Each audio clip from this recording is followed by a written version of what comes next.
welcome back to Extraordinary God, Ordinary People podcast. Thank you guys so much for watching this past month, but we have a new month starting, and we have the lovely Seth on today. Hello. Thank you, Seth, for coming on. Of course. I know it's your first podcast, so yeah, it might finally made it happen. Let's go. Let's go. Yeah. Let's go. So, I always start one of these with an icebreaker question. What is your favorite restaurant here in Nashville?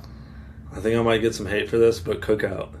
Really? Yeah. Cookout is it. I'm in college, so Cookout's affordable.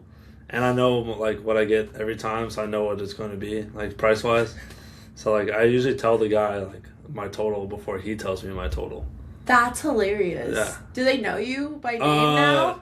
One of them does. Okay. Yeah, one of the guys. Okay. Like, I walk up and he already is typing in my order. Like, he knows when I get, yeah. Okay, what is it? Alright, it's a big double tray. Okay. Cheeseburger, extra pickles, mayonnaise, cheese only. Okay. Cheese curds, fries. Okay. Huge tea with light ice, and 2 ranch. That is very specific. Yeah. So I'm glad that they memorized Yeah, and every point. time it's $9.37. Every time. That's crazy. Yeah. What happens when it goes up? I mean, inflation. Everything's going up. Like today is I filled up my car and it was $3.70 for regular gas per gallon. $3.70 now? Yeah, $3.70. I'm gonna have to start biking everywhere. It's not looking good. Yeah. I'm gonna see you biking to the Ryman and all your photo shoots and be like, "What is happening?" Yeah, exactly. Yeah. No, it's crazy. I went to the gas station a couple days ago and I was like, "This is almost $40 to fill up." I know. Since when did we get this far? Like, yeah. I was barely in the 30s last week. I know. Yeah, I remember when I was a kid, I was trying to get my parents to buy a Tesla before they were famous, like before they were real cars. And they were all like, oh, that will never help us out. I think it will help you out. Now I'm like, we need a Tesla, yeah. Either a Tesla or a bike, one of the two, yeah. I think a Tesla is probably better than a bike, but... If the weather stays how it is right now, it'll be fine. That's true. Yeah. That's true. Yeah. But on this podcast, I love talking about people's testimonies and just how God has moved in your life and in other people's lives.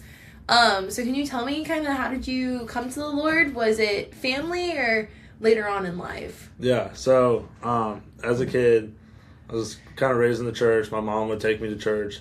And then my dad would just come along whenever my mom kind of forced him to. That sounds bad, but that's what happened. Yeah. And then kind of through life, I went to, like through my younger years, I went to church camp a bunch of times. And, you know, Lord was always kind of working in my life. And then I didn't really see him actually like working in my life until, say, junior year of high school. Okay. So kind of like being raised, I was homeschooled from I was homeschooled from 3rd grade all the way up till 7th grade. I went to school 8th grade. I told my friend, I was like, my goal is get good grades, pass all my classes, play basketball, and get a girlfriend. I did exactly those 3 in 8th grade. Yeah, it's kind of that's what I told him. Like, we still laugh about to the days. I'm still friends with him. But yeah, I told him those 3 things, and then so I went to public school 8th grade, went to public school 9th grade, and then I was homeschooled 10th grade, and then I was homeschooled 9th and 10th, so freshman, sophomore year, and then I went back to school at a Christian school junior year. Okay. But I was in a relationship from 8th grade till junior year, so I was through all those changes. I was still dating the same girl, and I kind of just got off my walk with the Lord through that relationship, and I won't go into complete detail, but just kind of just walked away from what I knew as a kid, and then just got kind of down the long path, and then I actually moved to school, Heritage Christian in Rockwall, junior year, and I remember like going into class. It was an 8 a.m. class, and it was worldviews, which is like learning about the different religions around the world. And I was in that class, and I was like, man, all these people are actually intrigued on what's going on. Like, this is 8 a.m., like I'm falling asleep, like I'm not really paying attention, I'm not doing the readings, like I'm just like, what is going on? Like, these people around me are so intrigued, and they actually have good questions, and I'm like, what am I missing? Like, why don't I have these questions? Well, rewind to that summer, one of my friends was arrested. He ended up going to jail, and I just remember like that summer moving to the new school and talking to my friend while he was in jail. I was just like reading the Bible a ton with him, like praying with him, like saying like, hey, like everything's gonna be okay, like just rely on him. Like they have Bibles in jail and stuff. Yeah. So I was just like, hey, like he's here for you. But I realized like I think it was like October. What's fun? Well, hold on, I'm getting you're good. Totally mixed around here. But what's funny is during that time it was fall break, and like I was like reading Bible with him on the phone, and it was fall break, and I actually came up here to Nashville, which is crazy that I'm remembering this now, but I came up here to Nashville, and I just remember like being in my hotel room, and I'm like, how am I sitting here reading the Bible with my friend who's in jail in this hard time, praying with him, and then not living that kind of faith in my life, like not having the same faith, and like just kind of had like a realization moment here, which is crazy now that I live here, which we'll get to that later. Yeah. And then, I went back home. I like texted my girlfriend. I was like, hey, like we need to have a serious talk. She was like, what? Tell me now. Typical women things. But yes. She was like, tell me now. We can't talk about it. And I was like, I just don't think that this is going to go any further. Mind you, like this is like 2.5 years, and like this is a big deal. Yeah. So she's like freaking out. Like her parents are like blowing me up, saying like, you can't talk to her anymore, don't come to her work, blah blah blah, like taking it all out of proportion. And I was just like, you know what, like this is like Jesus talking in my life, like you need to just drop this, like this is not what you need in your life. And now coming around, like I was upset about it in the moment, but it's like seeing how the Lord worked in my life moving forward, like it's all good. Yeah. But yeah, so ended up cutting things off with her, went back into school, like after fall break, like was really, locked in that class instead of just like, whatever, this is 8 a.m., like let's just get it over with. So really talking like through that class, and it was great. And then moving forward, it was November. I remembered like there was a mission trip at my school, and like I'm still like in the early stages of building my faith, like moving on the new path instead of the old ways that I was doing. So I'm still new. And then there was a mission trip from my school going to South Texas. And I just remember like sitting in the class, like, man, I really want to go on this mission trip.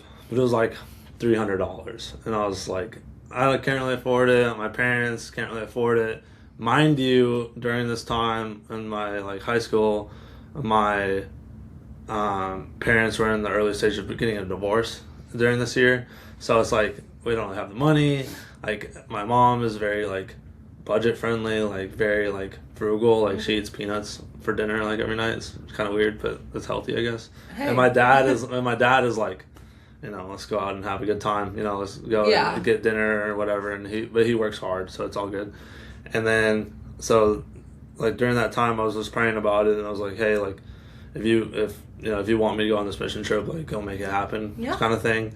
And then I remember walking into school during the front office to go like check out my sister or something, because I was able to drive, she wasn't, so I was checking her out early. And I remember like the lady in the office was like, hey, like the mission trip deadline is passed, but I just want to let you know, like you're on the list. Like I paid for your trip down there.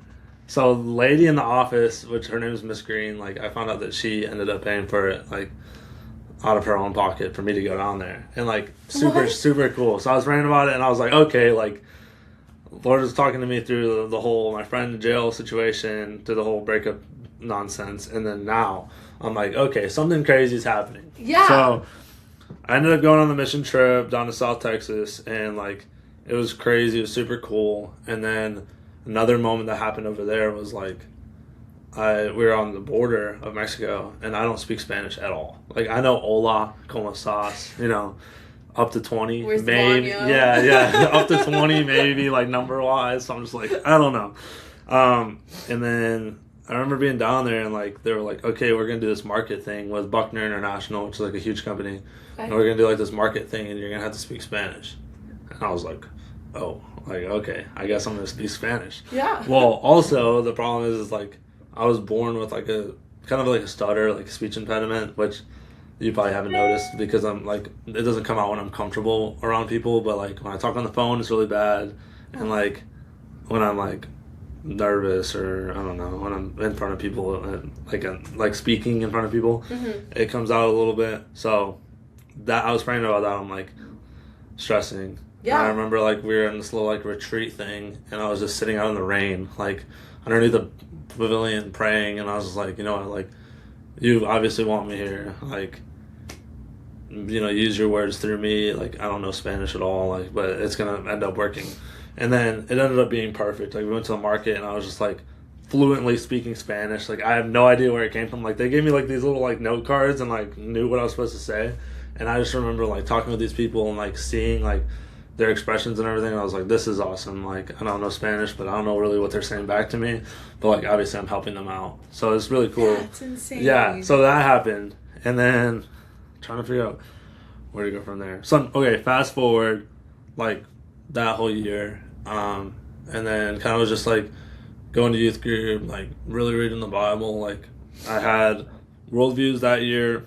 And then fast forward to senior year, I had apologetics and then ethics. I went to private high school, so we had a bunch of really good classes like Christian ethics, Christian apologetics. So I remember taking those classes and then like really just like diving in and like figuring out like who I am and like what the Lord wants to do with me and stuff. And then at the time, I was running like a clothing like custom apparel company in high school and like making shirts for everybody else. And I was like, how can I like put my testimony into that too at the same time? So I kind of got that idea in my head senior year. And then going into, I'm like trying to keep on the straight path here. Going into senior year, I was like really like reading the Bible, really getting into like locked in, so to speak. Yeah. And then the opportunity came to like share my testimony at school, and I was like, okay, well, like this is a really good message, like, because like, a lot of my testimony was like me during my relationship that led me away from the Lord, and then me coming back to it. And I was like, this could be pretty good for like 8th graders all the way up to seniors here at school. So I was like, let me share it with everybody, and like, you know, learning about that and sharing that in front of like 1,200 people, which was scary because like going back to like the stuttering thing, like I had to get up in front of 1,200 people, and like that was in March, so like around this time. And then 2023, right before I graduated, so I shared that in front of like 1,200 people. And then I was like, you know what, like how am I gonna share all this without like being baptized? And like that's like a big belief of mine, is like, you know, being baptized, like being like having the profession of faith out in public instead of just like, you know, kind of closet Christian, like staying behind and not being like, not giving all of your sins away, and then, you know, being born again. So then baptism was coming into mind. I shared my testimony in front of 1,200 people, like crazy. And then I'm not usually wearing a bracelet, but I have a Christian clothing brand, and I got 1,200 bracelets made with like my logo and stuff on them, and handed them out to everybody during that. So that was super cool. And then kind of just like as a reminder, I don't have mine on me because I give it away whenever I'm talking about it to people. Awesome. Like I carry one with me, and then I give it away whenever I'm talking about it, because I'm like, I don't just have 50 bracelets in my pocket like walking around. You get one. Yeah, exactly. Yeah, so that happened. And then spring break was upon us senior year, and my spring break trip that year was going to Israel. Yeah, it's just crazy. Yeah, so me and my mom got to go to Israel, and it was actually like 2 days or 3 days after I shared my testimony, so it was like a quick turnaround. And like I remember just like getting on, like packing up, and I was like, man, like can't believe I get to go to where Jesus walked, and like all this other stuff, and like it was super cool. And then like I was really like during that time praying about baptism too, and I was like, man, like I need to figure out like when I'm gonna get baptized. Like it's not really a timing thing, and I always tell people, I'm like, it's not a location thing, it's not a timing thing, it's like it's a time whenever your heart like changes, like your heart posture changes. So I remember just like praying about it a bunch, and like talking with my like discipleship leader about it too. Yeah. And in high school, and like him just being like, yeah, like that's a huge step. Like let me talk with you through it. And like I remember us like having a couple of meetings, and then before the testimony stuff, and then we were on the plane ride because he came with to Israel. He was like our little chaperone guy. That's cool. So it was me, my mom, like 7 or 8 students, okay, and then their parents. There was like a group of 14 of us. That's cool. And like, it was like 17-hour flight over there from Dallas. Oh so my we flew from Dallas to New York, and then to Tel Aviv, and it was a long plane ride. And I remember just sitting back and like I was in the very back of the plane, like up against the back wall. Yeah. Like, you know, I'm 6'5", so I'm back there like, with a, you know, Are pillow, we there yet? yeah, pillow and everything, yeah. And so going over there, I remember him like coming up to me in the plane and like being like, hey, like there's an opportunity for us to be do a baptism thing in the Jordan River in Israel. And I was like, okay, like what is going on? What are you talking about? Yeah. I remember looking at the little screen on the plane, and we were like in the dead middle of the ocean, and I was like, this is a weird spot, because I was like offered like to be baptized at church camp and like different times, and I was just like, I'm not ready yet. Yeah. And I was just like I said, it's not really a location or a timing thing. It's just like whenever you like feel ready. Yeah, you feel like you're ready. So and I just remember being like, yeah, like I definitely want to do that. Like I'm ready.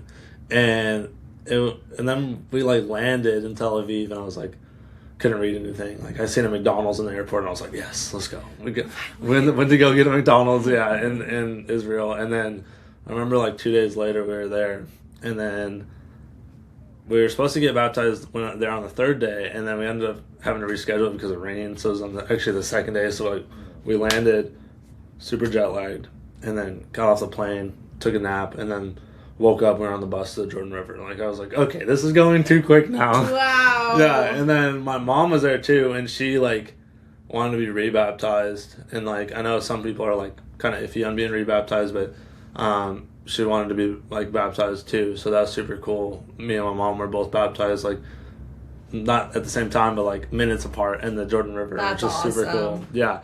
So, yeah, I was baptized in Israel in the Jordan River, and then... yeah, I kind of like went on the whole Israel adventure. Like we did the Dead Sea, Herod's like castle, which is super scary because you gotta take like a cable car to the top of a mountain. Like, oh my gosh! It's like 980 feet above the ground. It's scary. Like you look at it from way down there, and you're like, yeah, that's far up there. And then you get in the cable car, and you're like, yeah, that's far up there. Why are we still going? Yeah, you're on the way up, and you're just like, okay. And you could like see the Dead Sea way over there from way on the top of the mountain. It was that's cool. insane. Yeah, and then I went to the Dead Sea and like floated, like that's like my grandma did that. Yeah, it's super cool. Yeah, so then we did that, and then we served like a couple mission trip deals over there, like with the guy we had 2 guys leading us around. So there was like a historian kind of guy, and like a guy that was with one of the local churches. Okay. So it was like Joshua Expeditions, and it was super cool. Like, love both those guys. Hopefully they're doing okay with all the stuff going on over there. Yeah. But yeah, and it was super cool. And then we came back, and yeah, that's kind of how I found the Lord again. That's crazy. Yeah, that's not the long version. Sorry. No, I love the long version. Yeah. That's amazing. Yeah. Like I didn't know any of that. Yeah. With your Christian brand with clothing, how did that get started? Yeah, so I kind of like I said, I was making t-shirts. What were the t-shirts? Just for kids? Yeah, so I was making like normal t-shirts, like not normal, but like t-shirts for anybody who needed shirts, like baseball teams, birthday parties, like awesome. A bunch of like custom stuff. Like I had a heat press. Oh, sorry. I had a heat press. So going back to like starting off making clothes, like I remember in like I was in like 6th or 7th grade. Okay. I remember like being like, okay, I'm tired of being broke as a 7th grader. Like I need to figure out a way to make money. Most 7th graders aren't thinking about that. Yeah, exactly. So I remember selling my like I had a PS4 and I had an Xbox 360. I sold both of those. And I was like, I'm done playing games. Like I'm done wasting my time. And like my dad owns a company, so I'm like kind of entrepreneur. Okay, him. That makes sense. So I was like, I just want to become like Shark Tank, like entrepreneur. So I can see that. I sold all that. I went and bought like a little Cricut, like the little Cricket Air deal or whatever. I bought that and I started like doing vinyl shirts, and I was like, okay. Meanwhile, I'm in 5th grade. Like I didn't even know, but I'm also like not the normal 5th grader. Like I'm 6'5" now. I was 6'4" in 5th grade. No way. Yes. Yeah. I've been this giant since 5th grade. Like it's bad. So meanwhile, like I bought the stuff. I bought the little vinyl like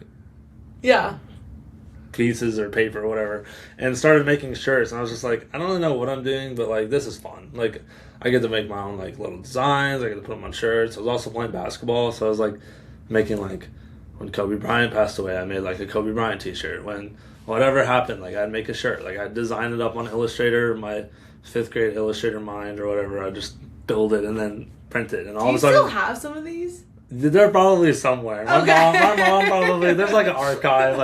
Like that's what my friends keep telling me. When I get an apartment, I need to have like a room with just all these like relics from places I go. So, but yeah. So I just started making stuff, and like, what's crazy is like I wanted to make like a brand when I was in 5th grade, and I didn't know that like what I have now would even be relevant to in 5th grade, like through my story and everything. And so in 5th grade, I actually came up with a name, 365 Faith, in 5th grade, like without even like. Meanwhile, this is 3 years before like everything happens, like 5 years or 6 years before baptism, like before sharing my story, like everything. This just shows you how God like knows everything like before it happens. That's so cool. So I made it in 5th grade, and I remember like sitting up in the little office of my old house and like just like 3, 6, 5 like number wise, and then just spelling it out, and I was like, what looks cool, blah blah blah. And like 5th grade, I made what y'all see now, which is what my hat is. Yeah, and so I made that, and like I remember making it, and it originally had a box around it. And, like, I have old pictures, but there was originally a box around it, and, like, stayed in my MacBook for 4 years or whatever. It never did anything with it? Well, so I made shirts when I had the heat press and the vinyl. I made shirts with it, but I never, like, I sold it. I sold, like, little shirts, like, family or whatever, but there was never, like, any meaning behind it. Like, it was just like, oh, this is a Christian clothing brand that I've started. Like, I've been raised in church, yada, yada. There's no really, like, fulfilled story behind it.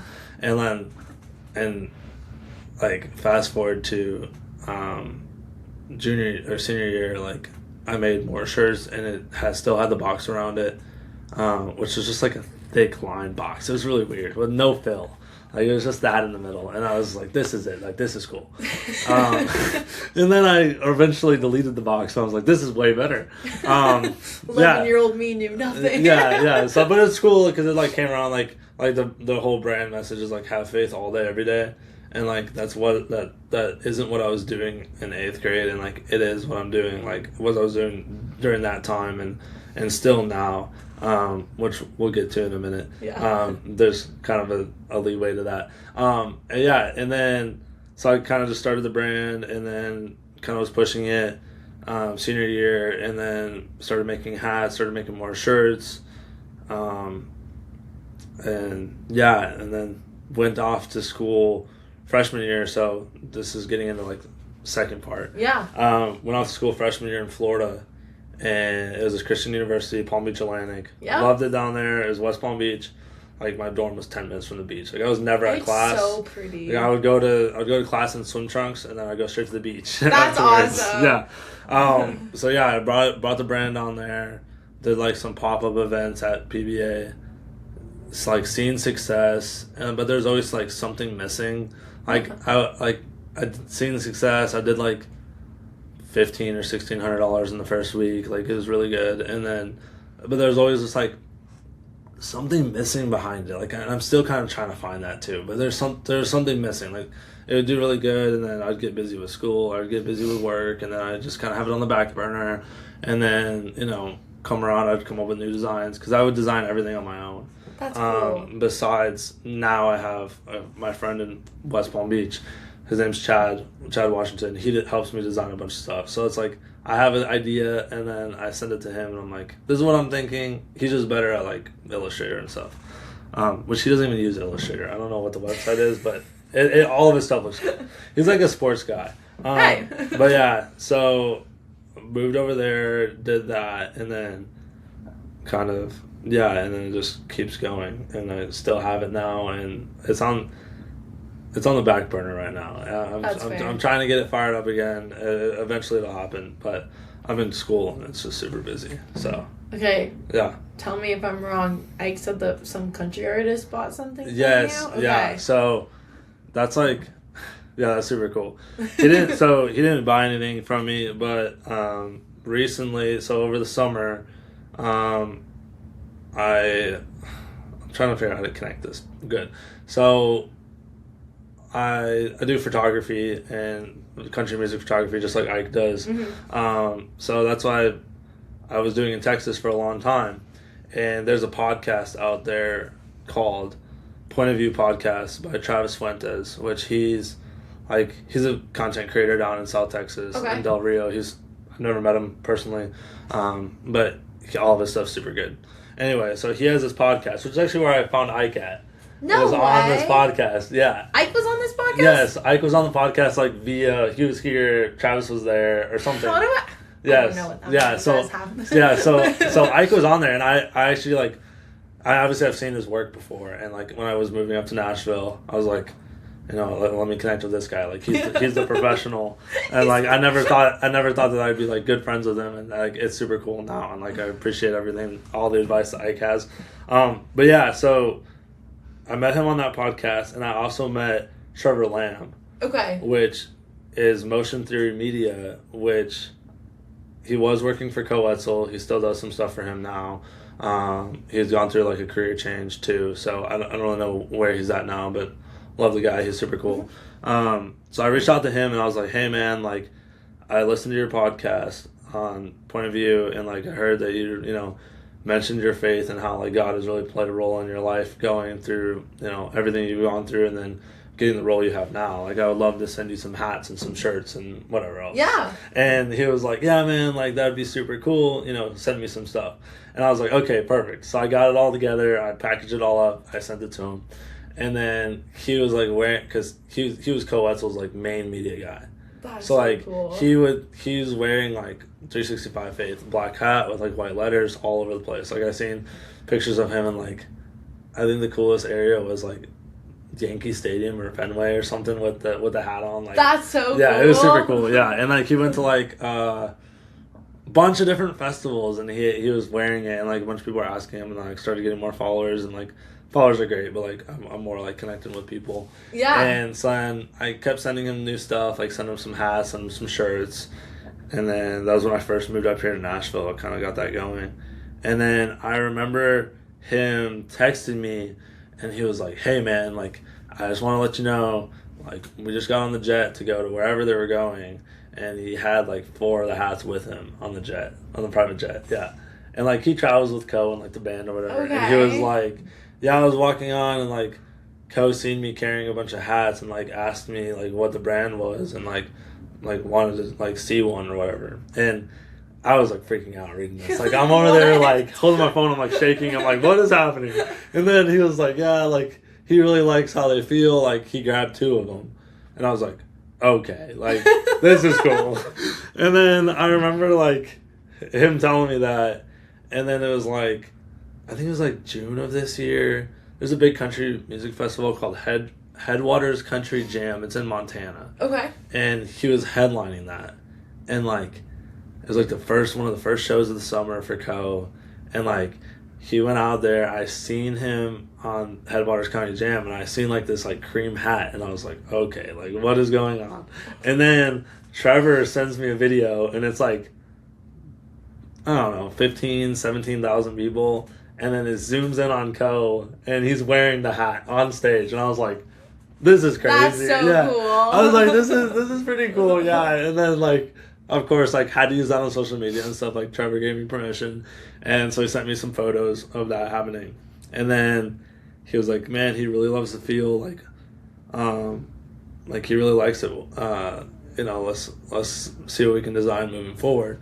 And then I remember like the next night they were in Reno, Nevada, Night in the Country Festival, Same thing, like a different hat. He's wearing this, or he's wearing the same hat so cool. the next night, and I was like, okay, this is pretty sweet. Yeah. Like I was freaking out, like posting on my story or whatever, and then yeah, so over the time, like I've sent him a couple hats. Like I've never met Co, but like very appreciative of him wearing the stuff and like actually like embracing the brand and stuff like that. And then of course Trevor, like I wouldn't be in that situation without him giving one to Co, and like that wasn't my goal. No. Like that wasn't even in my mind. Like my mind was just send it to Trevor, like make a connection there.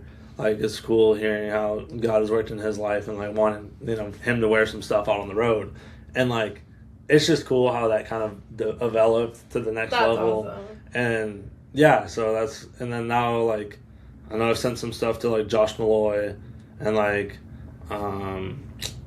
Ike wears this to church every day. I've given a couple to Ike, and then I'm trying to think who else. I know I sent some to Jack Wharf Band, but like that was right before they signed their label deal, and like label has a big say on everything you do. So, that's fair. So that's probably why that I haven't seen that one. But yeah, kind of just like trying to get it more out there and like in the scene of like what I'm doing now, like with country music photography, like trying to get to Ike's level or around there. It always makes me laugh when people say that because I'm like, he's just Ike to me. No, like, yeah, exactly, yeah. But like I know everyone's like, because like this girl at his birthday round was like, wait, Ike? Like I hear his name everywhere, and I was like, do you want to meet him? Like he's my husband. And she was like, what? I was like, yeah, he's right here. So I pulled and she goes, hi, it's so nice to meet you. I've heard like your name everywhere. And he was like, oh, thanks. But I'm like, to me, he's just like. Well, see, that's like what we were talking about the other night, like with like celebrities and stuff. Like they're just normal people. Yeah, and and Ike's not a celebrity to me. But like, I know in this world he is. In my mind, like obviously Ike's my friend, but like he's celebrity status to me. Like whenever, which like, I love. Whenever I first moved up here and he invited me to church with y'all, I was like, no way, I get to go to church with Ike. No way. Like, this is awesome. Yeah. It was super cool. Yeah, it's super cool because just like hearing his experience of things, like, and then like the other night when I was talking with him, like every time I talk video with him, and my mind just explodes. Like there's just so many different things. It's I don't know. It's that's kind of how that happened with Co and with country artists wearing my brand. So yeah. So. We'll now fast forward into Nashville. So how did you get here? Yeah, so transferred around a bunch. Went to West Palm Beach my first year. Parents like officially got a divorce that year, or like kind of rolling around. My sister was still in high school. Okay. So I chose to go back to Texas to be near her for high school. It was only like an hour away. I was at UNT, which like go Mean Green, but not go Mean Green. Like I don't like it. I was only there what city is that? Denton. Okay. Yeah, so I was only there for like a semester. Like it was really short lived. I lived in a house. It was like 3 bedrooms, 2 baths, by myself. So it was like very like yeah. How'd you get that? It's a long story. Okay. Basically, that's besides the point. So I lived in the house by myself, and it was just very lonely. Like I found a good church community, and like it was fine. Yeah. But, like it was very lonely. Like I had like a big like 60-inch couch with like an 80-inch TV in my living room. Like it was very strange, but it was nice. But I remember just like watching games and being like, "Where's everybody at?" But I was only there for a semester, so that might be on me. And then I went to community college, took like a mental health break, and then worked all summer for my dad, like blue collar. Like I posted a picture on my Instagram the other day, and I was like me in a construction hat, and I got like 50 people texting me like, "Stop posing," and I was like, "No, I actually work construction. Like this wasn't just me posing." Crazy. Yeah. So yeah, I did that, and then kind of took a break, worked, and then my sister graduated, and she chose Belmont, which is here in Nashville, and I was like, listen, I don't trust my 18-year-old sister near Broadway, like, by herself, so therefore I need to move with her, and, like, my parents were like, yeah, that's fine, like, and I do country music photography, so I was like, country music capital of the world, like, perfect. And I get to protect her. Yeah, and I get to be near her, which that's, like, still in the works, like if it was a good decision or not. No, I'm just joking. I think your sister's great. I've only met her once. Yeah, she knows how to like be like, oh hey, are you going to Panda Express? Like, can you grab me some too? Like, and then I'm like, yeah, sure. And then I'm wondering why it's $30. So it's just like she really knows how to play that role. But yeah, so I moved up here to Belmont in August, and yeah, like it's been good. It's definitely been a lot challenging. Like, moving to a new city.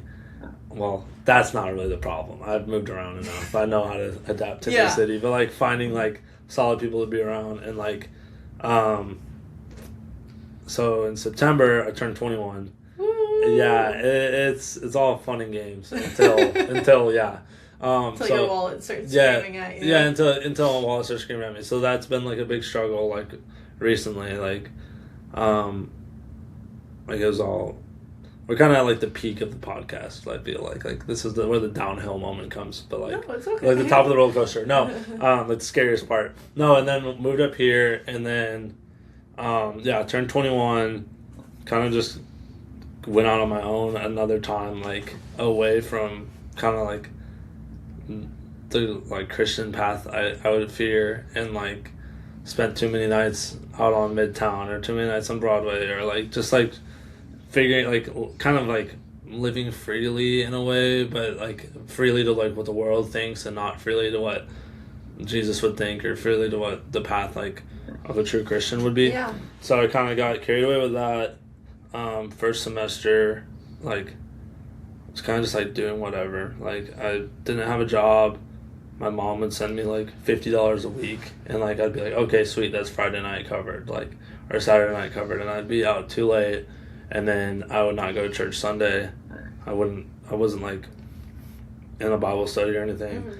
So I kind of got like carried away a little bit, and then all the way until December, which was like first semester over with. Okay. And I went home, and like I was just like very lost. Like I remember like spending that whole first semester, like I came to church with y'all a couple times. Yeah. But then like the other times I wasn't at church with y'all, like I was recovering from Saturday night, or like not being where I should be. You know, I really wanted to be at church, but I was just like kind of just like going with my friends, doing whatever they were doing, and like, you know, it's like the whole thing. Like my friends are great people, like don't get me wrong, but they're not the most like believers in a way. So like surrounding yourself with believers is huge. So I went back home December, and then kind of just like went on Christmas break. Kind of like been longing for a relationship the whole like in December. So I was like swiping on the phone like an idiot, you know, like college kids would do. Met this girl that was great and everything, and then kind of had another realization moment. Like she was back home, I'm up here in Nashville. I was just like, this isn't really gonna work. A lot of other things happened, and then I kind of just like had a moment at church because I was like praying about it, and like I remember like trying to get back into going to church every week, and like, but that's like the whole thing. Like I'm gonna rewind for a minute. Like the whole thing of like once you're baptized, like a lot of people think like, oh, you're baptized, like you're great, you're good, you're in the finish line, and it's like you could always like go back, like make a wrong turn, and and like that's really what happened like recently. Like I just like took a wrong turn, and like I don't know, I just got off what I really like my goals and like my morals and stuff, and so that happened. And then I remember like coming to church, like I found a good church, Cross Point over by Topgolf. Super solid church. So I remember like trying to figure out that whole relationship thing that I was trying to like force. And then I also remember like being at church, like everything wasn't going too great, like with that whole situation back home. And like I was in church and I was just like, what am I doing? Like I'm trying to force this with somebody who obviously doesn't want that right now, and trying to like, you know, I've like kind of fallen into like temptation over Christmas break too, with like certain things. So like I remember just being after Crosspoint, like sitting in my car, like bawling. Like mind you, I'm 6'5", 6'6" man in a Camry, like bawling. Like this does not look good from the outside, but like no, I remember just sitting there like bawling and like texting her and just being like, hey, like I apologize for the things I did. Like I wasn't a man of God. Like leading forward with this whole and pursuing a relationship with you, yada yada. And she just texted me and was like, I don't even know how to respond to this, blah, blah, blah. And I was like, okay, like, that's fine. Yeah. Like, whatever. And then moving forward, like, God just kind of showed me that, like, that wasn't really what I needed. And then going back into Crosspoint, like, the next week, I've been going every Tuesday, or at least trying to go every Tuesday. Yeah. And, like, found a really good youth group. And, like, one of the guys, his name's Luke Boswell. He goes to Trevecca, the baseball player over there. And, like, he just, like, was super welcoming, like, super, like, intentional. And, like, kind of just exactly what I needed. Like, he texted me every day, like, hey, man, like, hope you have a good day. Or, hey, like, are you getting into Word today? Like, you know, sometimes we can, like, forget to open up our Bible every day. And, like, he texts me all the time. He's like, hey, man, like, you should get into this passage. Or, hey, I was thinking about you. Like, which is super cool. Like, especially having, like, somebody who doesn't need to do that. Like, they, like, reach out to you. And it's super, like, super intentional. So it's cool, and like we'll go to coffee or we'll go to Topgolf or like certain things, and it's been really nice because it's like, and then now there's a Bible study on campus every Monday night, and like if I'm able to go to Monday night Bible study, get into the Word, and then the next day go to Tuesday, and like night and day difference. Like get to go to worship, and like I went this Tuesday, and like the worship is actually meaning like something now, and like the words are actually meaning something instead of me just like standing there like. One, like, I'm a huge, like, believer, like, worshiping, how you feel comfortable is massive. Mm-hmm. But, like, also, like, going back to 6'5", like, me raising my arms all the way up to the top might block somebody behind me. And, like, that's in my mind the whole time. So, like, I'm more of, like, a hold my hands out like this or something of that nature. But, yeah, like, actually being able to worship and, like, reading the words and, like, them actually, like, resonating with me and not just, like, reading them off the screen, singing them, and then sitting down and like listening to the message. So that's massive recently. So yeah, kind of went downhill and then came back up the hill to being back on the path now, and like actually like watching like when I'm going out, when I'm doing like this stuff, like I'm trying to not go out really anymore. Like I've had this past week, like my friends I hang out with, they're like, oh, come to Odie's with us or come to wherever with us, and I'm just like, I'm good. Like I don't want to do that. And then also like getting into like the gym, like I realized like when you're trusting God, when you're following after Him, like everything's gonna come like into the like whatever is meant to happen is gonna come into like the path, like sort of like He has the light in the darkness, and like wherever He's walking with the light, like he's gonna be able to show the things that are supposed to happen. And like so I've been going to the gym and like really been getting into the Word and like locking in, so to speak. Yeah. Again, like locking in is like my favorite term, I feel like. But yeah, and then like recently with that, like actually like being intentional with God and like being intentional with what I want to do in the future, like has led me to huge opportunities. Like tomorrow, yeah. So like this past week, like I've been really just like praying about like my career and like what I want to do with the photography and videography stuff, and like do I want to just like, because it's hard in the industry, like you have to be like, I'm sure you know, like Ike never sleeps, like I'm pretty, like the stuff he does, like he never sleeps. He never has a day off. Yeah, well exactly. It stresses me out. And that's that's a good thing, because as a freelancer, and like I know he has like positions where he's not really so much of a freelancer because he has certain things that he's doing. Yeah. But like for me as a freelancer, like I need to be like getting gigs every day, and like after this I'm going to work because I don't have enough freelance gigs lined up where I have to go to work. You know, if I had freelance days with like if I had freelance opportunities, like I would be going out. So then like recently I've been like, oh, should I just give this up? Like I have like $4,000 in camera gear. Like I can sell that and like put it in the stock market, pull 8%. Like, you know, different things are going through my head. And then recently this week I was like, you know what? I'm going to continue pushing it. Like I'm going to continue reaching out to people, like reaching out to opportunities that I never think I would get. Yeah. And then I think it was like Thursday. when was that? No, Wednesday. So Tuesday, I reached out to a management company, which I'm friends with the guy who does the distribution, which is how they like get the music to Spotify and stuff. And then reached out to him, and I was like, hey, like, so-and-so gave me your information. Like, my name is Seth Holland. Like, I'm a photographer up here in Nashville. Here's some of my work. Like, I would love to come out and shoot for Corey Morrow at the Ryman, which is like, the Ryman, if y'all don't know, like, that's like holy grail of music venues. Like, people just don't understand. Like, in Nashville, like, you go down to Broadway, like, you see the massive church behind, I think, Wallens or somewhere over in that area. Like, you see the massive church with the stained windows, that's the Ryman. Like, Grand Ole Opry started there, like, the history behind it. It's the mother church of country music. Yeah. So it's just crazy. So I reached out to him, and I was like, hey, like, I would love to come out and shoot. Like, I've shot for Corey before in Texas. I would love to come out and cover y'all's show or capture.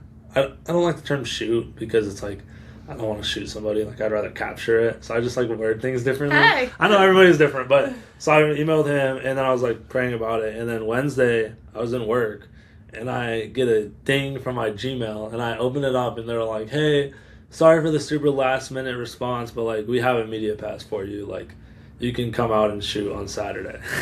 And I was like, okay, like, this is awesome. And then I like immediately started texting everybody in my work to cover my Saturday afternoon shift because I have to work. So I was trying to get it covered.